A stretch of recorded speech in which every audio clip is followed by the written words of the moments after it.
Welcome to Golf in the Cosmos, where physics meets the fairway and the universe takes a swing at your mind. I'm here in absolute beauty on the island of Maui, west side of Maui. This is where the famous Kapalua Plantation course is, where the PGA event got canceled this year. So I want to dig into that a little bit. First off, I was able to play Kaanapali, the Kaanapali Kai course. It was beautiful out there. Truly, you can't beat this stuff in the winter. You see why the PGA comes out here, every January. You can't beat this weather. Just out here on the west side of Maui, it's unbelievable beauty. Again, swimming with turtles, playing golf. I mean, you can only, dream up some of this stuff here. So it is a shame that the PGA had to cancel that event. And we'll dig in a little bit onto why that ended up happening. I want to first touch on the beautiful people that I met here. I was able to get a ride in a golf cart out to the course, and the gentleman who gave me a ride, he said, right when I get off work, I'm hitting the links. So that was a beautiful thing, all these new people getting into the game. It's such a beautiful game, right? He was stoked on getting out there, hitting the links. The couple I played with, he didn't start the game till 2021. Great couple from Iowa. Him and his girlfriend, I believe. Beautiful to play with them. I made sure to tell them, you can hit from these forward tees. I'm gonna play from the backs, because I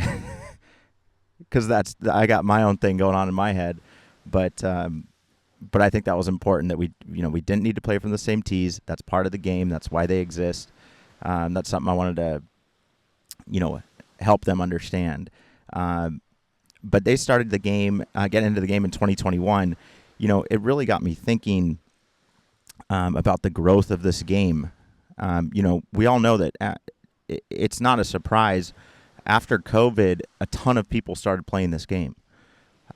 You should know it's harder to get a tee time. I thought it was just a Southern California thing, because there's a lot of people there. I thought that was just hard to get a tee time there. You have to book 7 days in advance. I mean, in LA County, good luck. It's been well documented, the bots, that went through LA and the selling tee times on the black market, essentially. So that's been well documented in some court cases. So it makes you wonder, is that happening in other places? Is there just more people that want to play golf and want to get a tee time? Certainly it is a combination of both. Both things are happening. But golf has a 38% increase since 2019. Over 10% more rounds played annually. I mean, these are real concrete numbers that sports don't jump like this typically, right? And it's showing like long-term growth, right? The sales, golf equipment and apparel up 30% since 2019. Female golfers up 41%. New golfers, beginners, 32%. Roughly 3.3 million annually. So I mean, there is a lot of new people out on the course that maybe haven't played the game as long as some of us out there. So I think it's important to understand. We get a lot of haters on some of the comments. On some of the reels that are being seen around the world, saying these things are obvious. Are they? If you just started the game a couple of years ago, how obvious is this stuff really? I mean, you don't, right? I feel like we need to take a step back and realize that there's some kind of secrets in this game that are passed down, if you will. I mean, it got me thinking about, I don't know if nepotism's the right word, but essentially the secrets of this game that are passed down.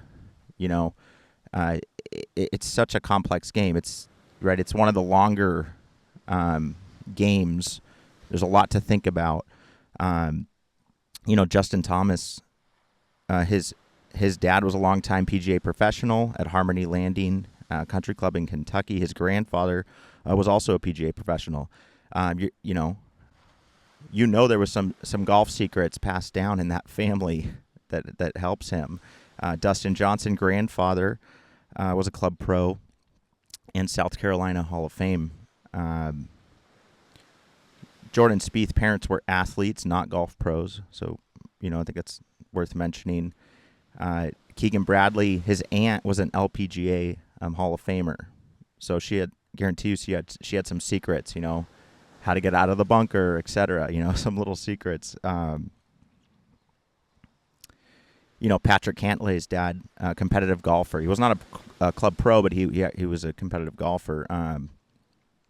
Brant Snedeker, this one's interesting. His mom worked as a city golf superintendent in Nashville. Grandmother managed local golf courses. So a very heavy golf family. And then you have the names, Davis Love the third, Davis Love Jr., his father, right, legendary PGA player. Webb Simpson, his dad was a competitive amateur. And then Nick Dunlap, his dad's a former club pro in Alabama. So the list goes on.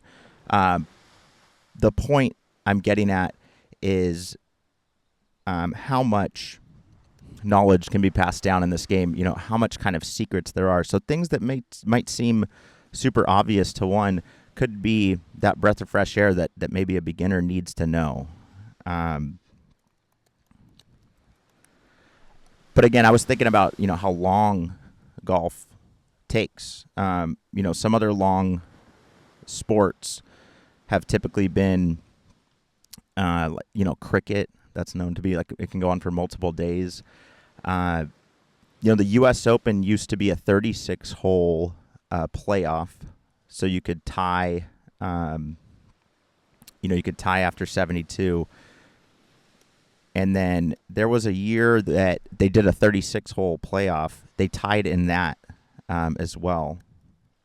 And then they played 36 more, and then someone won by one. This was Billy Burke versus George Von Elm. 1931 U.S. Open. Billy Burke beat George Von Elm in a marathon 72-hole playoff, the longest ever in history, with a 36-hole playoff round needed after the initial 36-hole tie. So similar to tennis used to go on. It could go on forever like that as well. It would be interesting to see a sudden death go for 72 holes these days, but they kind of, the second you turn on that sudden death, it starts to dwindle down that time.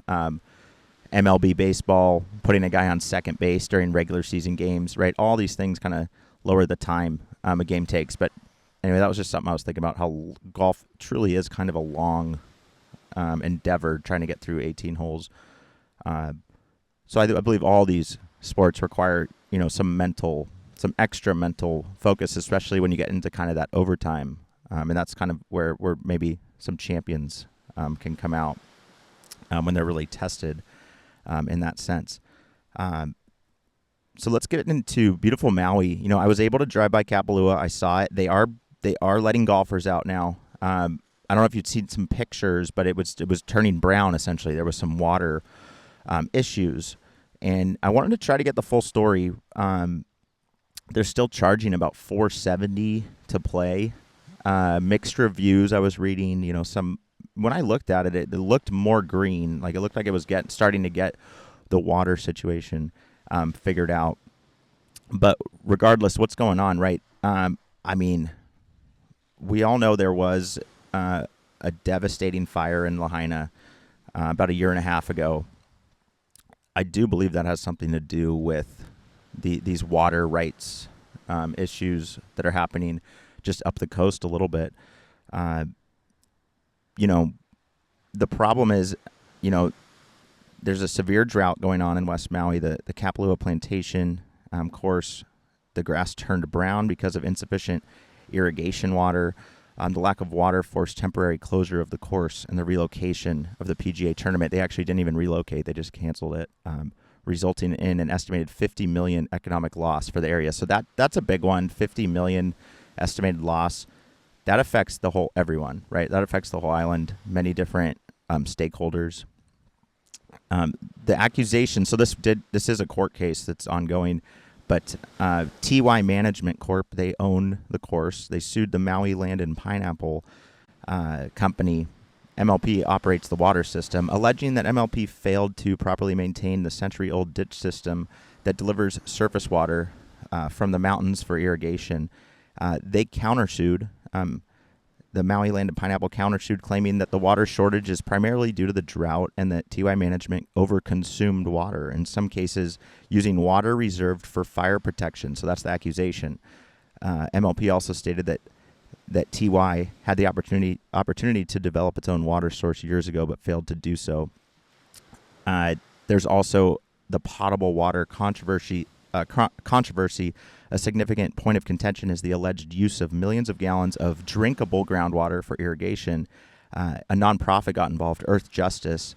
They're an environmental law group, I should say, has called for a halt to this practice, arguing that it is unlawful to use precious drinking water for golf courses while residents face strict mandatory water restrictions.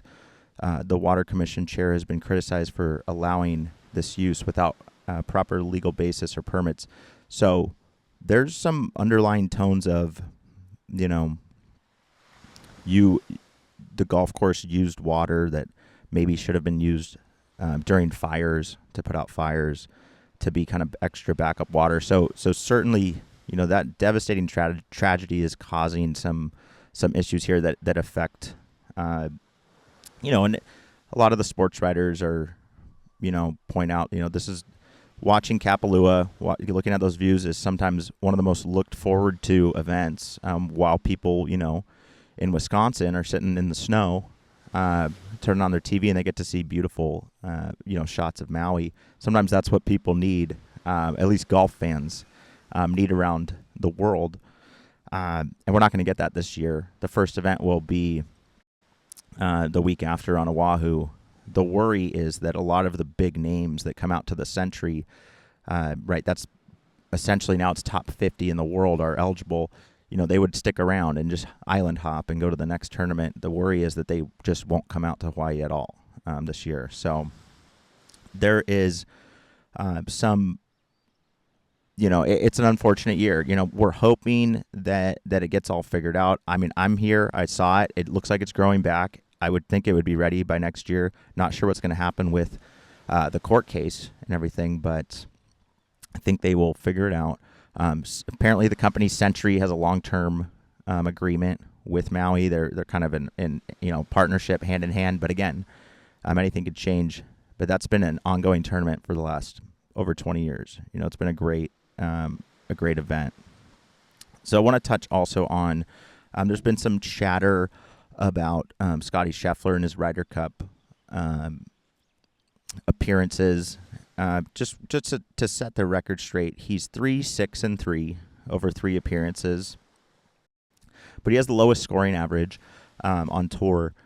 And I think it makes sense, right, that these kind of match play events bring out a different type of player.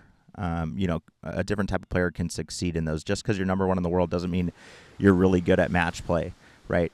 Being number one in the world involves playing 4 rounds in a row, having the lowest scoring average. So, I know it's a long time, but we do wonder, how is the U.S. going to win a Ryder Cup moving forward? Lots of questions. Who's going to be the captain? I know a lot of people want to see Tiger step up to that. But again, we'll see. Just food for thought. Lowest scoring average ever is Tiger Woods, 67.79, achieved in both 2000 and 2007, a record that stands as the only time a player has averaged under 68 for a season. Scheffler was 68.63 in 2023.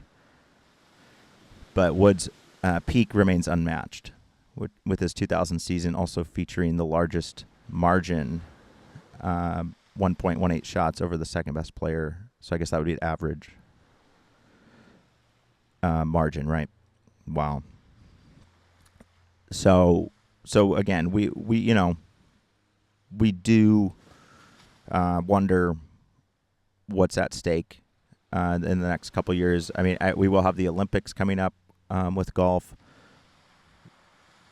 The Americans have done pretty well in that, with Scheffler winning that, and I believe Schauffele.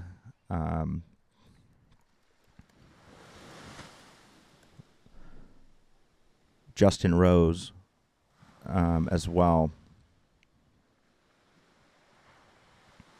And Xander, yep, that's right. So that will be fun to watch that again. Scheffler, Xander Schauffele, and Justin Rose are the recent Olympic golf champions. But again, the Ryder Cup, you can't beat that format, right? That team format. So again, just want to appreciate the game. I think traveling and then playing the game of golf really helps you appreciate the game even more. Meeting people from other places who are playing the game, and just interacting with even just different type of weather, right? Different grasses, different environments. This game is so, international in a sense. Any type of climates can play this game. All cultures, essentially. The growth of the game. That's really the theme for me right now, is just appreciating the growth of this game and not trying to get so mad that I can't get a tee time, but actually sitting back and appreciating the growth and all the new people playing and really embracing what the game gives back to us. So from Maui, golfinthecosmos.com, check it out. We have some new merch on there. That's the best way to support the mission. Get your mission patch, hat and shirts, etc., golf balls. I'd love to see it out there on the course. Some Cosmos apparel. Thank you all for tuning in. And from beautiful Maui, I'll see you next time. Peace.